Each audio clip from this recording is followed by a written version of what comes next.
بسم الله الرحمن الرحیم شروع کوم په نامه د خدای چې بخون کې مهربانه ده. کتونکو زموږ سره سپین خان زپارایت سپین خان موجود دی او زه به تاته ووایم چې د سوشل میډیا کینګ او زموږ نږدې ملګری دی. جی زما د پارټیانو سره هېڅ کار نشته. زه به ازاد ودرېږم. په دې بلدیاتو الیکشن کې که تاسو کال کړی زه پکې دوبۍ ته لاړم او اصل کې کونسلر شو یا ناظم شو د هغه سره د مچۍ تمون نه تاسو ته پته ده.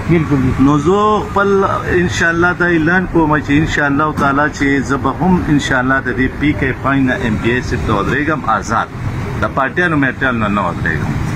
نو انشاءالله تعالی چې تاسو ته پته ده چې د منګورې چې څومره ستونزې راځي نو دا رور دی ورته حاضري. که هغه د سوی ګیس راځي، که هغه د لوډ شیډینګ راځي، که هغه د اوبو مسله راځي، مړه که هغه د کالج مسله راځي، هغه که د سکول مسله راځي، نو ته ماته ووایه دا اوټ په خلک چاله ورکړه. د تېر شوي پیره زه دوبۍ ته لاړم بیا هم خلک خفه وو. ته ولې نه ودرېدې؟ میر ته به ودرېدلې. ما یاره خبره داسې وه چې زه اچانک روان شوم لاړم هغه ټایم زمان دغه شو. انشاءالله تعالی چې دې پیرې له به انشاءالله تغه ایم پی ایس ته د پی کې پاین نه ودرېږم د سیټي نه او انشاءالله تعالی چې ګټه به کوم. اداره ته وایي ټول سیاسي ګوندونو ته په نظر ګورئ آیا دا د قوم سره خیرخوا دي او که نه دي؟ نه دي خیرخوا. د قوم خیرخوا هغه سړی دی چې دی راوځي اوس په دې بیلونو کې ټیکسونه راغلي د تیلو او د هر څه راغلي وو. جي په دې ما در نه کړي وه. زما نه علاوه ما ته وښیه په دې سواد کې چې چا کړي ده. چا کړي ده؟ وروره ایم پی ای راوتی دی، سابقه ایم پی ای راوتی دی، چاته وزیر راوتی دی، یا څه نور داسې مشران نوتي دي. ته به صرف اوټ له راوځي، اوټ له به راوځي. اوس دغه یو څو میاشتې پاتې دي هر سړي ته به ور ډبی چې ما له اوټ راکړه. تا له اوټ په څه شي درکار؟ تا له اوټ په څه شي درکار؟ د بل د ټیکس خبره ته نشي کولی، ښه د ګیس د لوډ شیډینګ خبره ته نشي کولی، هسپتال کې وروره ته مطلب دا دی د مریض تپوس ته نشي کولی. چې دوی صرف راځي د الیکشن په دوران کې تا ته مینت کوي، ما ته مینت کوي، بل ته مینت کوي چې ما له وکړه. ته مخکې کوم ځای وې د دوی ایم پی ای شوی وې، تا د دې خلکو تپوس کړی؟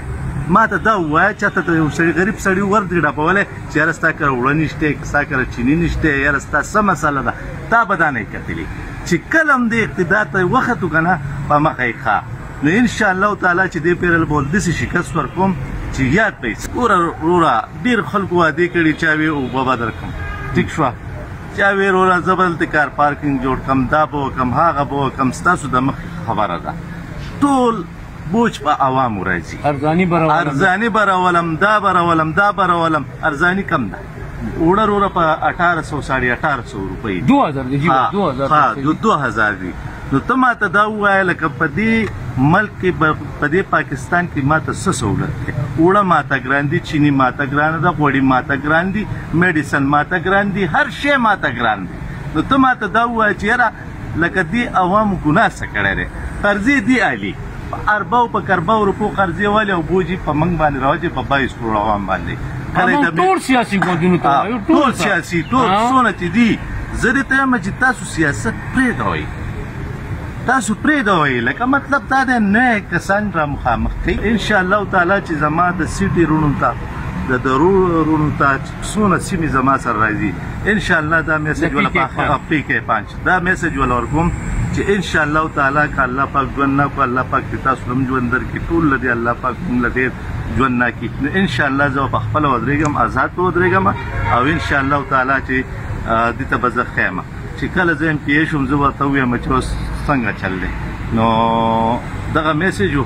تاسو ډیره مننه، ډیره شکریه. کتونکو د سپین خان خبر تاسو اورئ. د ریاست 3 ذمہواري ټول اهم دي. نمبر 1 ذمہواري دا ده چې دی به ورکوي مطلب دا دی صحت، دی به ورکوي تعلیم، دی به ورکوي روزګار. زمونږ په ملک کې دا 3 ذمہوارانې چې پاکستان د 1947 نه جوړ شوی دی تر نن تاریخه پورې 2022 پورې دا سہولیات موږ ته حاصل نشو. موږ ته دغه وجه ده چې خلک خودکشیانې کوي، د خلکو کورونو تباه برباد شو چې ته ماشوم له صحت نشي ورکولی، ته ځوان له چې کوم دی روزګار نشي ورکولی، ته مطلب چې تعلیم په کسان نشي کولی. نو دغه زموږ حالات دي. سپین خبره ترې وکړي. نن که تاسو هسپتالونو ګورئ جي پای کې خلک خویندې هغه ناواده شوي خویندې چې کوم دی هغه زهر خوري. ځوانان چې کوم دی د بیروزګارۍ د لاسه هغه زهر خوري خودکشاني کوي په هر کور کې جګړې روانې دي ډېر کورونه وران شو د طلاقو په وجه باندې زه صوبایي حکومت ته اپیل کوم مرکزي حکومت ته اپیل کوم چې د دې غلاګانو نور قرار شي څنګه چې سپین خان سپینې خبرې کوي بابانو سپینې خبرې کوي یو په دې قوم باندې د قوم پیسې خرج کوي زمونږ په خولو باندې ګټلو پیسو باندې تاسو عیاشاني کوئ څوک یې بهر ملک ته وباسي څوک یې بدن نه ملک ته کوي نن که زه په موجوده ایم پی ګانو ایم ان ګانو باندې شروع کړم نو د هغو د جایدادونو حد معلوم نه دی اجازت غواړم د الله په امان